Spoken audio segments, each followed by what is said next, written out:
بما انه رانا في موسم تاع التشينا، الواحد لازم يبروفيتي الماكسيموم. الا عندك حبيبه تاع التشينا، شويه تاع بيض، فارينه، سكر، نوضي وجدي معايا هاد المسكوتشو وفرحي به وليداتك. نجيبوا 3 حبيبات تاع بيض يكونوا بدرجه حراره الغرفه، نزيدوا عليهم قرصه تاع الملح ونص كاس تاع سكر ونضربوا مليح مليح. من بعد راح نزيدوا عليهم نص كاس تاع زيت ونكمل نخلط. من بعد هنا حنضيف نص كاس تاع الحليب ونص كاس تاع عصير البرتقال. نكمل نخلط مليح هاد المكونات.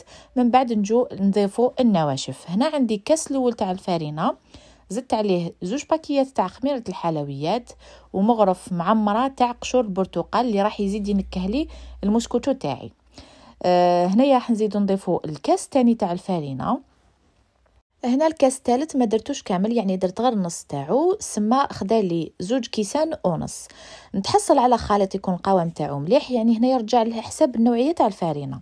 نتحصلوا على هذا الخليط نديروه في المول بعد ما نكونوا دهناه ودرنا عليه شويه تاع فارينه، ونخبطوا هذاك المول تاعنا باش يخرج هذاك الهواء ونحطوه يطيب على نار متوسطه.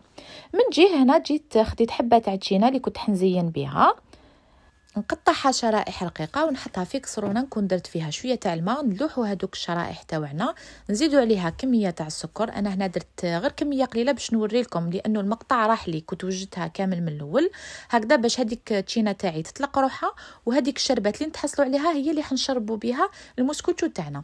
كيما راكم تشوفوا يجي خفيف، يجي طالع، يجي ما شاء الله. وصفه اعتمدوها وما تندموش. نديمو لي الكيك ولا المسكوتشو تاعي وهو سخون نروح نشربو بالشربات اللي تكون بارده، يعني ناكد لكم لازم تكون بارده سينو راح يتعجن لكم من الداخل. وهذيك الشرائح اللي كانوا خرجوا هذاك الجو تاعهم راح نزين بهم من الفوق. وهذه هي الكيك تاعي ولا المسكوتشو، تجي ما شاء الله مشربه.